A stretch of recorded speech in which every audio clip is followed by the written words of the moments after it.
Então, hoje de manhã o Tsai esteve já falando um pouco sobre direção e ele usou alguns textos bem interessantes e eu vou usar outros. Então, vou usar o Salmo 126, mas só que eu vou pedir para você, antes, abrir a sua Bíblia aí no Salmo 120, porque esses do 120 ao 130, quase que não sai, do 120 ao 134 são conhecidos como os salmos de peregrinação, salmos da subida, salmos de ida a Jerusalém. Por quê?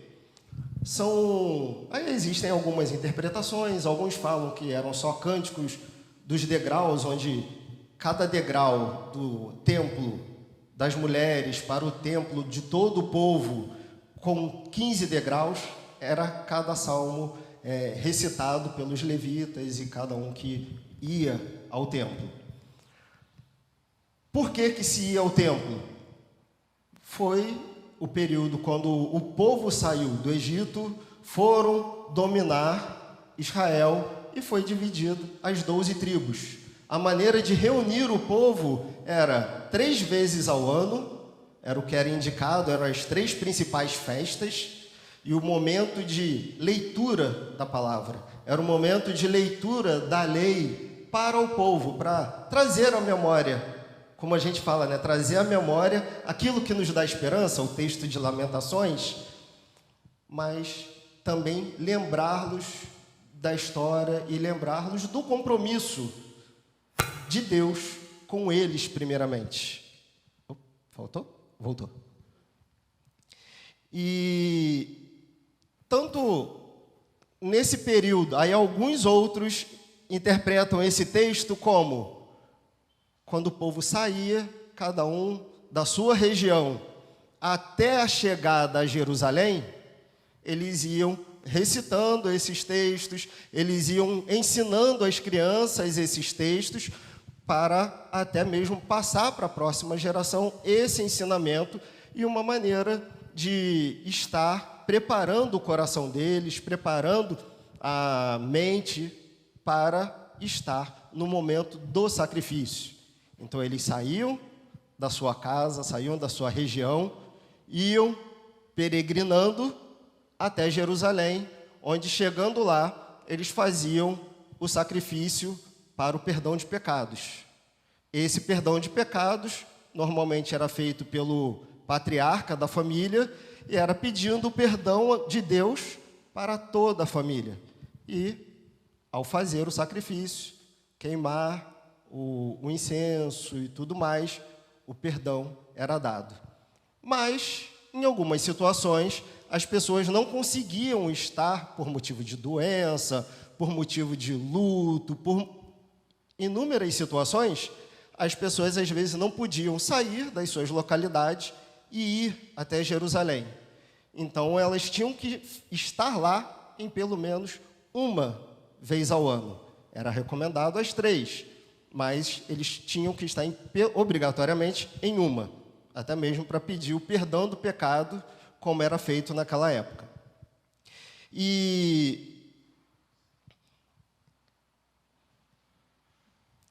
é interessante porque essa e outras referências, todas elas vão trazer como subida. E se nós olharmos no mapa, ou formos olhar a parte geográfica da região, de fato, eles subindo, e como nós cantamos aqui agora há pouco, o próprio 125, quando fala, os que confiam no Senhor são como os montes de Sião, que não se abalam, mas permanecem para sempre. Como os montes cercam Jerusalém. Então, Jerusalém está ali no centro. Os montes cercando eles, cercando a cidade. Então, trazendo segurança para a cidade. Por quê? Jerusalém estava aqui, tinha o vale e um outro cercado de montanhas. Quando o inimigo vir, ele teria que descer para depois subir. Então, Jerusalém estava preparada, até mesmo eles entendiam dessa maneira, como revelação de Deus, que aqueles montes que estavam ao redor eram a proteção de Deus para a vida deles. É o cuidado de Deus para com Jerusalém, como o Monte Sião, o monte onde muitos foram orar, muitos foram ali encontrar a palavra e onde Deus estabeleceu o templo dele. E não Davi, mas Salomão depois construiu o templo para o Senhor. E nós vemos essas situações em alguns textos do Antigo Testamento, de Deuteronômio, 1 Reis, e também temos isso no Novo Testamento. Jesus, quando criança, o que acontece? Lá Lucas 2,41, quando ele vai para o templo, a família está em peregrinação, indo para Jerusalém. E aí, quando a família depois vai embora, depois de alguns dias, 3 dias, se não me falha a memória, a família fica assim, ué, Jesus não está aqui? Jesus não está ali? Jesus não está ali? Volta e buscaram Jesus, que já estava ensinando no templo. E aí o próprio texto, mais à frente, né, no caso da história, em Mateus 20, 17, diz que onde Jesus sobe a Jerusalém, para aí sim ser sacrificado, aí sim ser crucificado. Então, aí nós já temos o que acontecia no Antigo Testamento e acontecendo na vida de Jesus para perdão dos nossos pecados. Por isso que hoje nós podemos ir a Jerusalém para conhecer. Podemos ir a Jerusalém como conhecimento histórico, bíblico, mas não mais para perdão dos pecados. Para perdão dos nossos pecados é o Senhor Jesus, que Ele já fez esse sacrifício por nós. Mas nós precisamos manter o nosso coração, manter a nossa vida diante do Senhor, manter a nossa mente, de fato, refém do nosso Senhor e dos ensinamentos dele. Esses salmos de 120 a 134, alguns foram escritos por Davi, 22, 24, 31 e 34, Davi, 127, Salomão e outros por outros autores. Não temos a exatidão dele. E alguns eles vão trazendo até mesmo a situação do exílio, onde o povo estava exilado, onde o povo estava cativo, e eles sentem saudade da presença de Deus, sentem saudade da presença de Deus como casa, como local, porque eles não poderiam sair de onde eles estavam para um local de adoração a Deus. Então, esses salmos eles vão trazer para nós situações de angústia, lamento, tristeza, queda pelo pecado, vão trazer os erros, mas eles também nos trazem situações de alegria, esperança, confiança, confissão de pecados, e principalmente reconciliação. E tudo isso acontece com cada um de nós algumas vezes no ano. Algumas vezes durante o ano a gente pode ficar angustiado, a gente pode ficar triste, a gente pode ficar abalado, física ou emocionalmente, a gente pode ficar desestruturado, mas o Senhor tem o renovo, tem a restauração para nós. Então, em meio a todas essas situações, o nosso objetivo é o mesmo objetivo daquele povo do período bíblico. É ir para onde? Para a Jerusalém eterna. Não mais a Jerusalém física, não mais a Jerusalém situada no mapa geográfico, mas a Jerusalém espiritual. A Jerusalém onde o Senhor quer dizer para cada um de nós: vinde bendito, entrai na casa de meu Pai. Então, com isso, eu quero convidar você a abrir no Salmo 126, e aí nós vamos fazer a leitura.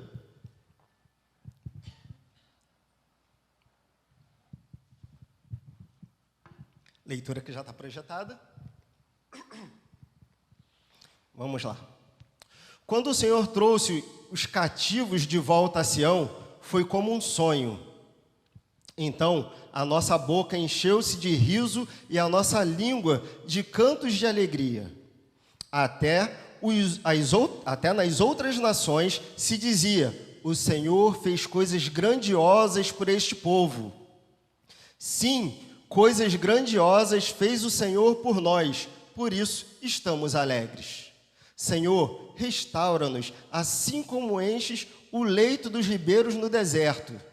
Aqueles que semeiam com lágrimas, com cantos de alegria colherão. Aquele que sai chorando enquanto lança a semente, voltará com cantos de alegria, trazendo os seus feixes. Amém. Aqui. E é interessante porque logo no início ele vem trazendo a questão de quando o Senhor trouxe os cativos de volta a Sião, foi como um sonho. Foi como um sonho. Você já viveu uma situação onde você se viu e pensando assim: caramba, parece que eu estou sonhando, parece que nem está sendo real, está tão maravilhoso, ou uma lembrança tão viva, às vezes um sonho tão forte, que você acorda e fica assim: caramba, olha, parece até que estava acontecendo mesmo. Mas aqui eles estavam fora de Jerusalém, eles estavam num período de cativeiro, eles estavam assim: nós queremos voltar para lá. Senhor, nos leva de volta. Senhor, é como um sonho, nós estamos sonhando com a Jerusalém, nós queremos estar aos teus pés, não só de palavras, não só do convívio, mas queremos estar ali, prostrados ao Senhor. E aí eles têm essa situação de relembrar o sonho, e aí é interessante porque nós vemos a misericórdia de Deus em ação. É o Senhor permitindo, é o Senhor trazendo o povo de volta pela sua misericórdia.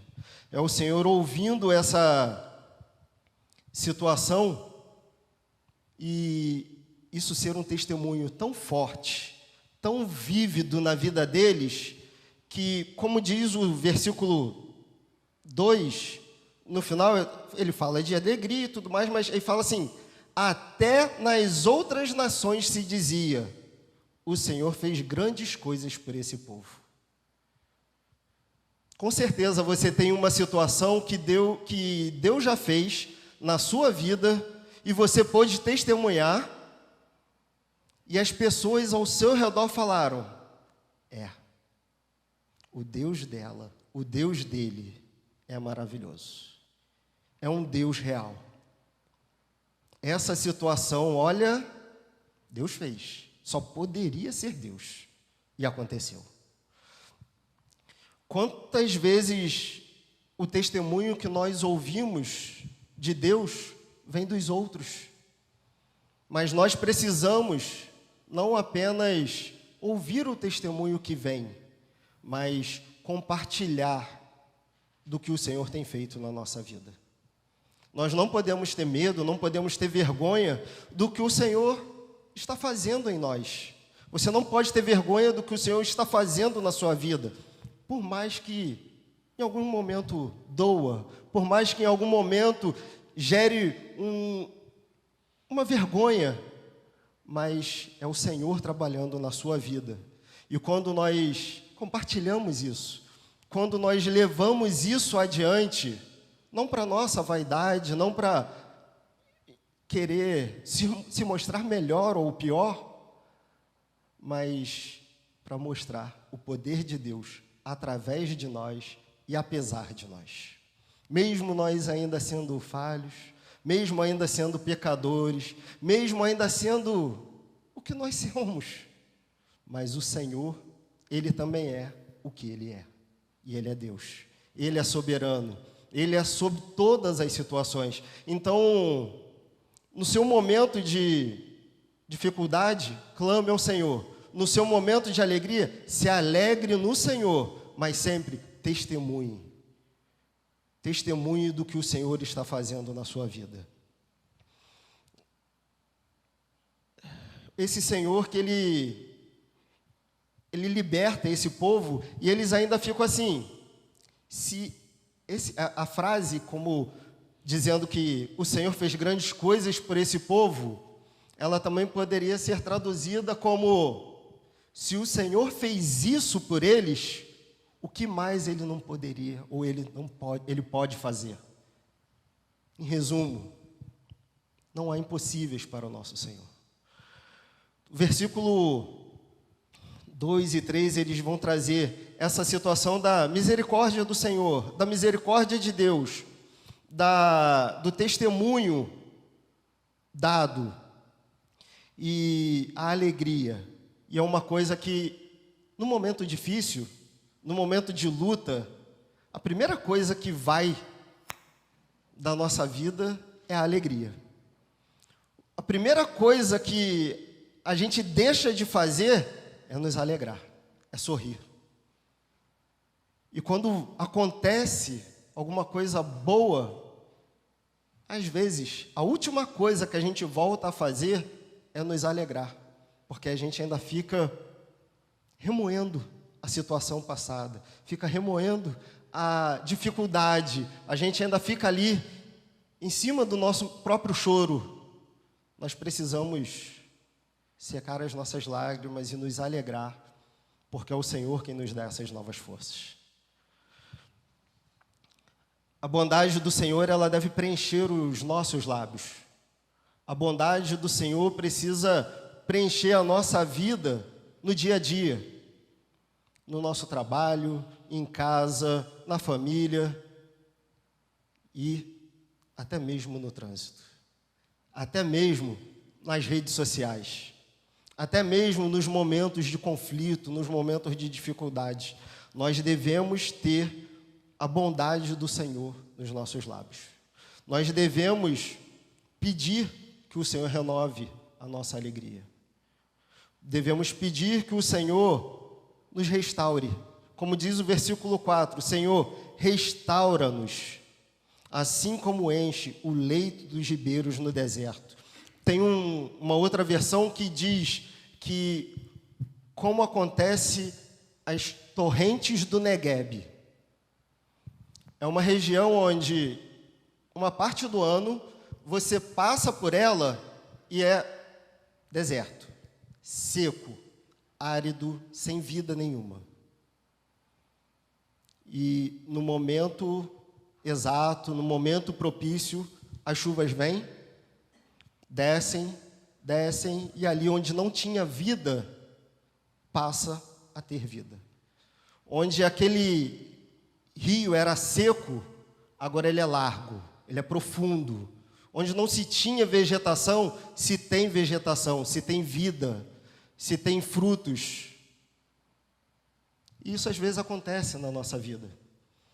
Nós estamos num momento ali de dificuldade, num momento de sequidão, num momento onde a gente acaba acontecendo como o versículo 5, a gente está ali semeando, mas com lágrimas.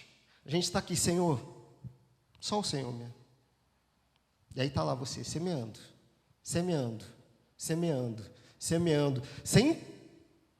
e já pensando assim, eu só tenho essa semente. Mas no momento propício, o Senhor faz chover.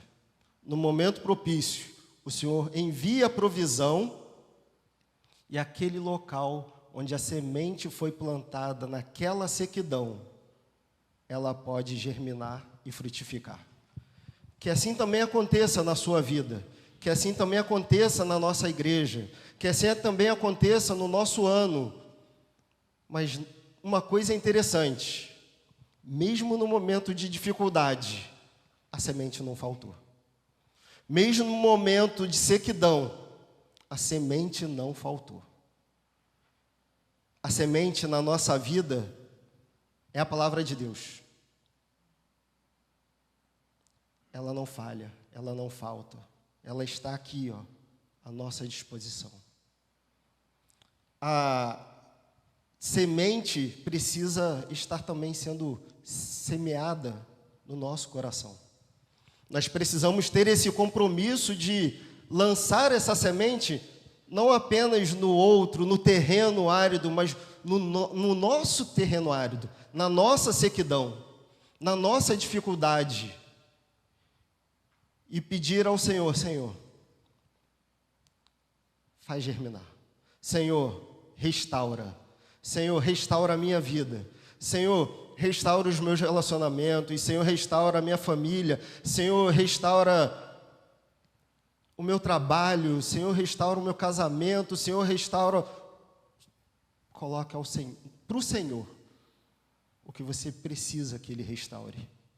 E continue a semear, tanto no seu coração, na sua vida, como na vida do outro.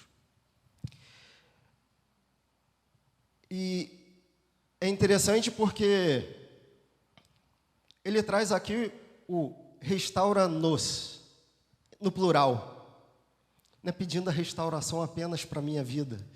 Eu estou pedindo a restauração para o outro. Eu estou pedindo sustento também para o outro. Estou pedindo o cuidado de Deus, o milagre de Deus também para aquele que está ao meu redor. Para aquele que está na peregrinação comigo, até chegar a Jerusalém eterna. Aquele que está na peregrinação dia a dia. Aquele que está na dificuldade, como nós podemos estar. Mas o texto também faz uma referência, o versículo 4 e 5, ao texto de Ageu. Eu vou lá rapidinho, não precisa abrir aí não, eu vou abrir aqui para vocês. Ageu 1, versículo 10 e 11, diz assim, ó. Vou ler 10 e 11. Por isso, por causa de vocês, o céu reteve o orvalho e a terra deixou de dar o seu fruto. Nos campos e nos montes provoquei uma seca que atingiu o trigo, o vinho, o azeite e tudo mais que a terra produz, e também os homens e o gado. O trabalho das mãos de vocês foi prejudicado. E aí no versículo 2, capítulo 2, versículo 19 de Ageu, diz assim: ainda há alguma semente no celeiro? Até hoje, a videira, a figueira, a romeira e a oliveira não têm dado fruto, mas de hoje em diante abençoarei vocês. Eu quero e faço da minha oração para que o Senhor abençoe vocês. Mas se você pegar ali um pouquinho antes do próprio texto de Ageu, por que aquilo ali aconteceu? Porque todos estavam mais preocupados com as suas situações pessoais, com as suas casas, com as suas famílias, do que com a casa do Senhor, do que com a família do Senhor, do que com o povo como um todo. É interessante porque eu estava cuidando da minha família. Eu estava cuidando de mim. Mas ali não era uma questão da necessidade. Era uma questão do egoísmo. Era uma questão de, não, farinha pouca, meu pirão primeiro. E essa não pode ser uma fala dentro do nosso ambiente cristão. Isso não pode ser uma realidade dentro das nossas igrejas. Isso não pode ser uma realidade dentro das nossas casas e nossas famílias, onde, se eu tenho, está resolvido. Se o outro não tem, é problema dele. Não.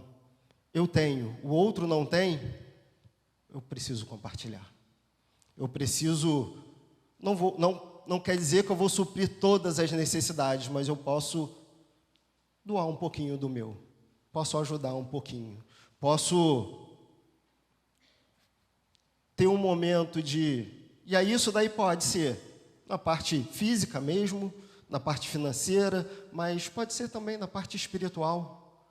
Eu estou só preocupado com a vida espiritual dentro da minha casa. Não, os meus.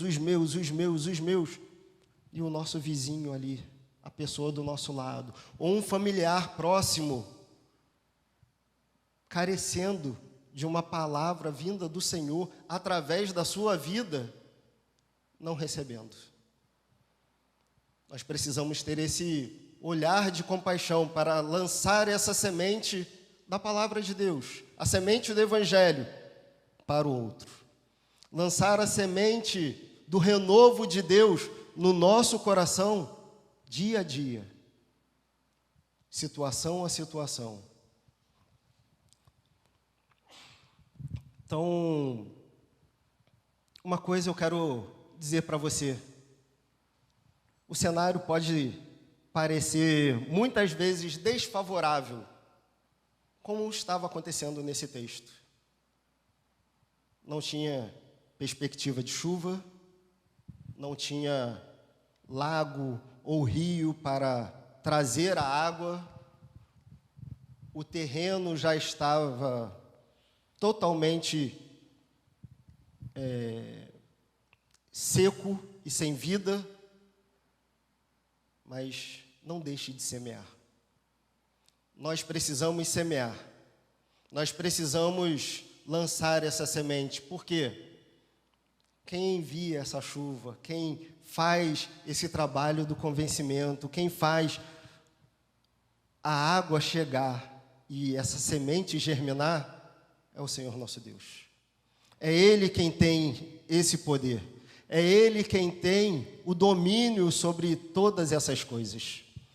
Então, peça a Deus para restaurar na sua vida. Peça a Deus para restaurar na sua família, na sua casa, mas também peça a Deus para restaurar na vida daqueles que estão ao seu redor. Para Deus restaurar também o que precisa ser restaurado na nossa igreja, no nosso bairro, na nossa região, e que a semente do Evangelho venha a germinar, a frutificar e a trazer transformação. Do Salmo 120 ao Salmo 134, eu quero trazer algumas situações para a sua caminhada do dia a dia, ou para a sua caminhada desse ano que está começando. Lembre-se que nos momentos de angústia, o Senhor te ouve. Onde você pode ter o socorro que vem de Deus que fez os céus e a terra. Tenha alegria em vir à casa do Senhor, fazendo a sua casa também a casa dele. Os olhos de Jeová, ou Yahvé, ou do Senhor, Deus Todo-Poderoso, estão atentos e cheios de compaixão, consolo e salvação para você. Confie no Senhor, pois somente Ele pode restaurar os seus sonhos. Senão, de que vai adiantar acabar se desgastando de trabalhar sem a provisão de Deus? Por isso, tema ao Senhor e conduza a sua família para o caminho que aponta para Cristo. Esteja certo de que o inimigo já está derrotado e que você está firmado na palavra de Deus. Se afaste do orgulho, estando atento às provações. Viva em união com os irmãos e juntos em comunhão com o Senhor. Um breve resumo do 120 ao 134 para minha vida, para a sua vida, para a nossa família, para a nossa casa. Nós queremos que aconteça o que aconteceu no versículo 6. Aquele que sai chorando enquanto lança a semente, voltará com cantos de alegria, trazendo os seus feixes. Quando a gente lê em um versículo só, parece que foi automático. Mas entre a primeira parte do versículo e a segunda, você pode colocar aí uma linha do tempo. Você pode colocar alguns meses. De repente, na sua vida, podem ser alguns anos. Mas voltarão trazendo os seus feixes com alegria. O Senhor tem alegria para nós. O Senhor tem renovo para nós. O Senhor tem um novo ânimo. Assim como começa um novo ano e a gente fica com as ideias de realizações, de sonhos e disso, quando chega em abril, ninguém lembra nem do primeiro. Mas o Senhor tem tudo isso para nós. Todo dia, situação a situação. E que você possa, cada dia, voltar no final do dia na presença do Senhor, ou permanecer durante todo o dia e no final só entregar também os seus feixes de alegria. Semeou com o choro, com a dificuldade, com a luta, mas colheu com a alegria vinda do Senhor.